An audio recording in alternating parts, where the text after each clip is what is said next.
I'm here with head coach Doug Peterson outside the draft room at the NovaCare Complex. And Doug, your thoughts just in general here on how the draft has gone for the Philadelphia Eagles? Well, first of all, thanks for having me. And I think the draft is obviously it's a great experience. One, to be a part of it, and two, I think it's another way to add depth and competition to our roster with some young players through the draft. So this process is unique.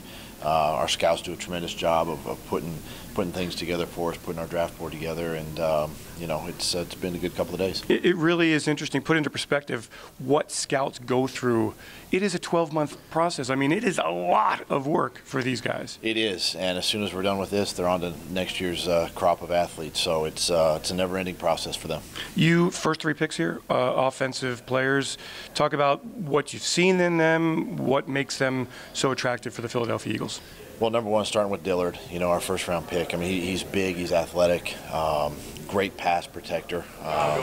It's really going to be an opportunity for him to come in and kind of sit behind Jason Peters, kind of learn from Jason Peters, learn from Lane Johnson, learn from Jason Kelsey and the guys that are there, and really get his feet wet up that offensive line, and then you jump down and for us to get a guy like Miles Sanders, he's a tremendous running back. He was obviously one of the top running backs in this draft, and he and Josh Jacobs from Alabama. We're just thrilled to get him, and then JJ. This is a big, tall, physical, athletic receiver with great versatility. He can play inside, he can play outside, and move him all over. He's kind of in that Alshon Jeffrey, Mac Hollins body type, and very athletic. We're excited with him. And then Sharif Miller. I mean, another local prospect here out of Philadelphia from Penn State, and it's just going to add another layer of competition and depth to our defensive line room, and we're excited about him. Another athlete that had some production there at Penn State, and we're excited about getting him. And then the last one here lately is Clayton, and getting him in there. Thorson, another quarterback who, 3 out of the last 4 years, he's led Northwestern to a bowl win, actually, and he's a proven winner. He's got great production. We're just excited. He'll fit well into that room, and looking forward to getting to go with him. And really, this whole thing started back in March, actually before free agency started, keeping some key players, including Brandon Graham and Ronald Darby later, and then Malik Jackson comes in, Deshaun Jackson. Really active roster change. Do you feel like the roster's changed a lot since last year? Every year it changes. Yeah. Every year. The thing is, you're going to lose great players, to free agency. You're going to sign some guys, and that's one thing about the off season. You build your roster in about 4 different ways. You try to sign your own guys back, which we did a great job of. Howie did a nice job this year of getting our guys back. You mentioned Brandon Graham, getting those guys re-signed, and then you go into the free agency world with the guys we brought in. The guys are going to help us. They're going to help us right away. And then of course the trades. If there's a trade, we can bring a guy in from with a trade, and then of course this draft process. Yeah. So there's many ways of building it, different layers of building a roster. It's always constantly changing.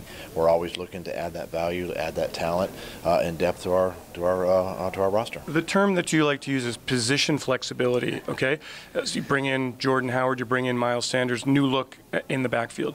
You bring in Deshaun Jackson, you bring in JJ, new look at wide receiver. Do you feel like how much greater has the position flexibility gotten, and what does that mean come September? I think anymore you got to have guys that can play multiple spots. You can move around your offense or move around your defense. You can take a corner and he can play nickel, or you can take a corner and he can play safety. There's just many ways that you try to shape your team, and to have guys that have that versatility really gives you kind of that. I don't want to say a leg up or an advantage, but it gives you that flexibility that we talk about, and it's a matter of getting them in here now and just getting them caught up and get them in the playbook, get them with their position coaches, get them coached, and really teaching them what it means to be an Eagle. You know how fans are. They look at it on paper and they say, hey, we got this. You step back and just say, let's see how it develops when the pads go on? You have to. I can look at the roster and go, oh yeah, this looks really, really good. But you have to get out on the practice field. You got to put all the pieces together. You got to see how especially on offense, how the guys are going to gel. Carson coming back and working with the guys this spring, and getting Nate out there now and getting him more involved with the offense, and then on defense, just again with the amount of injuries we had a year ago, just getting those guys back and working with the defense again. So, you never want to put the cart in front of the horse. You always walk before you run, and and that's where we're at right now. Doug, the off-season conditioning program in full swing. How would you describe the mood here at the NovaCare complex, the camaraderie that's being built? The mood, the enthusiasm has been tremendous. You know, we've had really good a commitment out of the players to be here, you know, and that's what it takes. If we want to be successful as a football team, we got to have the commitment from the players, and they got to want to be here and be a part of this off-season program, and we've had that, and you know, we start our phase 2 coming up, and then chance for the coaches now to be on the field with these guys, and it kind of leads right into OTAs where we get to practice. So these next 6-7 weeks are going to be exciting for us.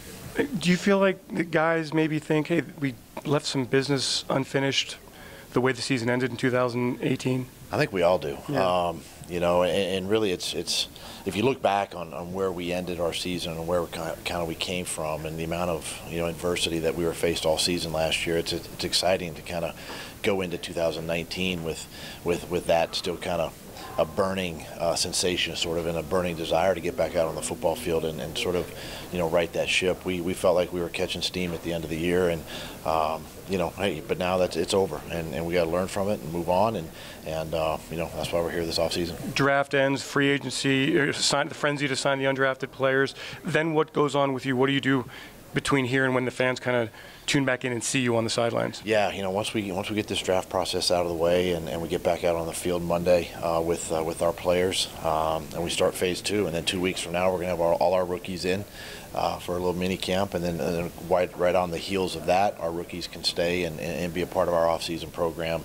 Finish up in mid-June with OTAs, and then take a little break, and we get ready for camp. Sounds great. You excited? I'm looking forward to this season, really am. I'm looking forward to this spring. Fantastic. Doug Peterson, thanks so much. Thanks, Dave. Thanks for joining us. Doug Peterson, outside the draft room here at the NovaCare complex.